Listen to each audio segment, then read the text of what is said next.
بس وہ ارتکاب عمل سے پہلے ایک چھوٹا سا لمحہ امتحانی، جس میں سے ایک جانب کو منتخب کرنا پڑتا ہے. اسی انتخاب میں یا آدمی سے شر کا ارتکاب ہوتا ہے یا پھر خیر کا ارتکاب. ہر عمل سے پہلے اندر پوری ایک دنیا آباد ہے، ایک شر پہ آمادہ کرنے والی، ایک خیر پہ آمادہ کرنے والی، اور دونوں سے پہلے سوچنے کا موقع ملتا ہے. اور ہمارا مواخذہ بھی اسی لیے ہے کہ ہم سے ہمارے اعمال کرائے نہیں جا رہے، بلکہ خود چنوائے جا رہے ہیں، اور وہ ہمارے اندر موجود ہے. غلیظ سے غلیظ صورت بھی اندر ہی ہے، اور حسین سے حسین صورت بھی اندر ہی.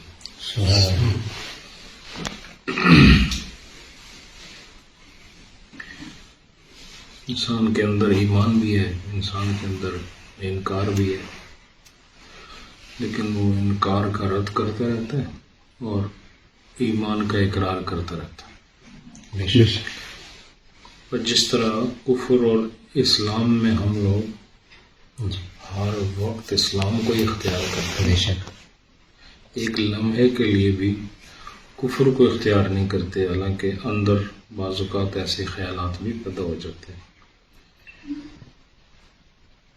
بس عمل میں بھی جس آدمی نے جس طرح ایمان کا انتخاب کفر کے مقابلے میں کیا، اور اس نے خیر کا انتخاب شر کے مقابلے میں کیا، تو گویا اس نے ظاہر اور باطن، قلب و قالب اور لفظ و معنی، ان کی حقیقت تک پہنچ کر ایمان بھی حاصل کر لیا، عمل بھی حاصل کر لیا. یہی تصوف ہے کہ انسان کے اندر جو اللہ پاک نے وہ گلشن کھلائے ہوئے ہیں، اور ساتھ ہی بڑی بدبودار ندی بھی بہہ رہی ہے. بعض ایسے ناپاک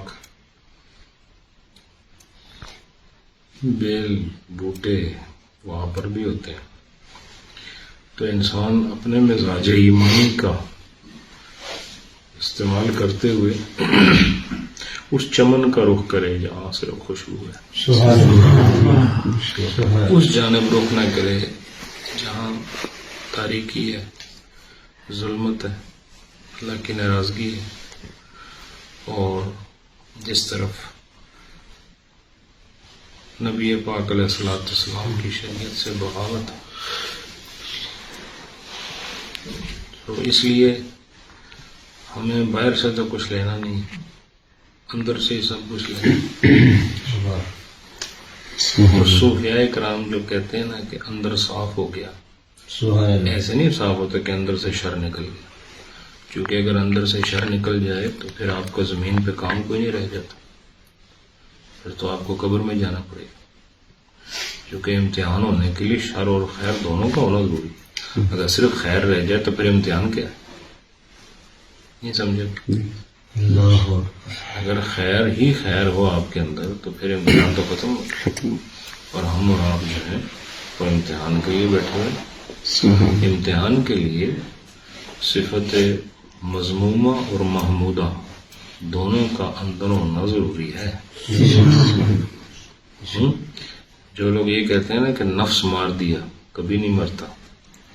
نفس نہیں مرتے، نفس زندہ رہتے ہیں، صرف اس کی طرف مائل نہ ہونے کے ذوق کو نفس کا مارنا کہہ دیتے. ایسا تو نہیں.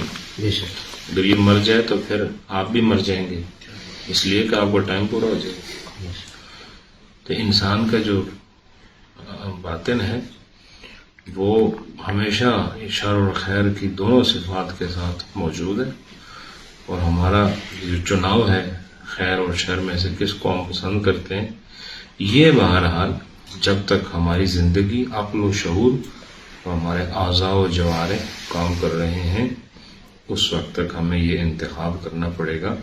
تو گویا جب ہم نیکی اور برائی میں خود چنتے ہیں تو اصل میں ہم نیکی اور برائی کو نہیں چن رہے ہوتے، ہم اپنے لیے یا جنت کو چن رہے ہوتے ہیں یا جہنم کو چن رہے ہوتے ہیں. تو اب بات یہ ہے کہ اپنے آپ کو خود لا تلقوا بأیدیکم الی التہلکہ، اپنے آپ کو خود ہلاکت میں ڈالنے سے منع کیا گیا. اس کا مطلب ہے کہ ہلاکت میں انسان خود ڈالتا ہے اپنے آپ کو اور اپنے ہاتھوں کا استعمال کرتا ہے. ٹھیک ہے نا؟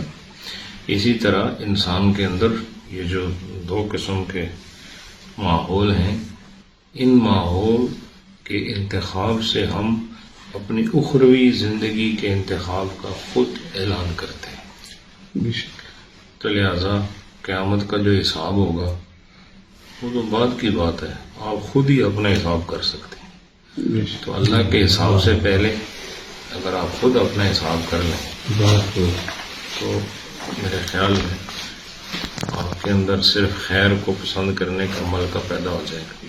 تو شیخ طریقت کا بس یہ کام ہوتا ہے کہ وہ مرید کو یہ بتائے کہ آپ نے خیر اور شر کے انتخاب کے دوران تھوڑی سی ثابت قدمی دکھانی ہے، اس کام کی طرف نہیں جانا جو نافرمانی اور خدا کی ناراضگی کا سبب ہے، بلکہ اس طرف چلے جانا.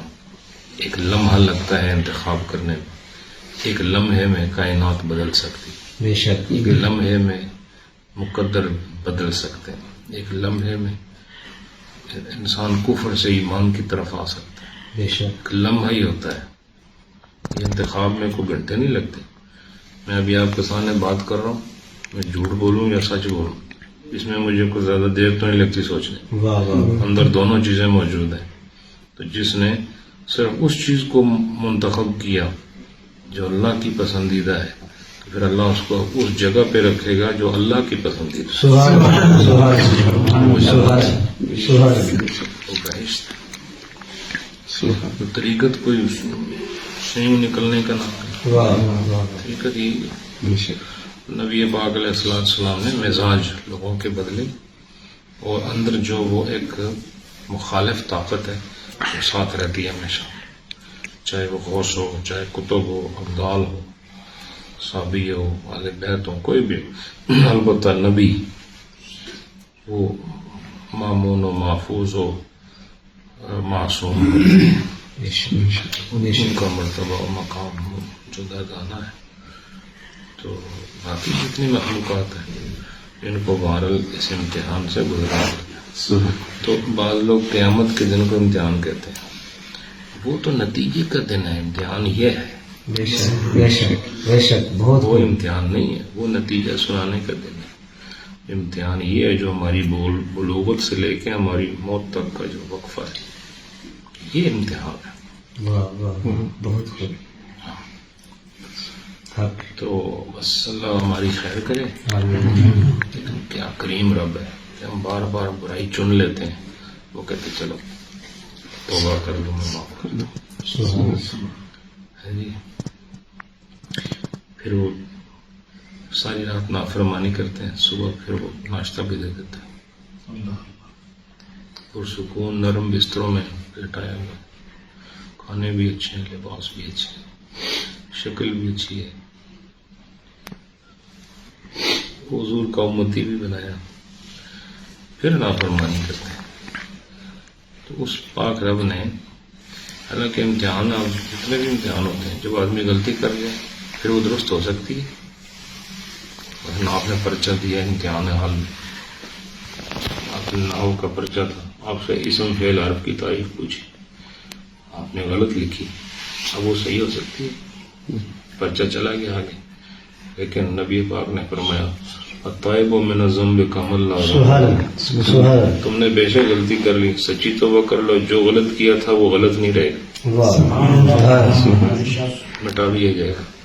کیونکہ دنیا کے امتحان میں ایسا نہیں ہوتا، جو آپ نے لکھا ہے وہ مٹایا نہیں جاتا، اسی پر فیصلہ سنایا جاتا ہے.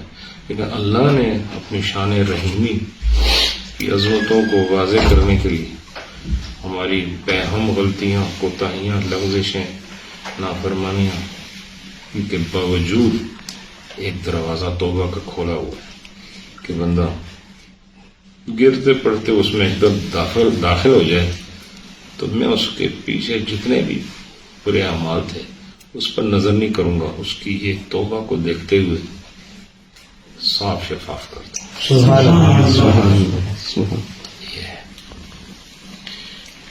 یہ ہے عارفانہ زندگی، یہ ہے صوفیانہ زندگی، یہ ہے تصوف کی بہار. سبحان اللہ سبحان اللہ سبحان اللہ باقی سبحان اللہ معاف کرے ہم سب کو بس.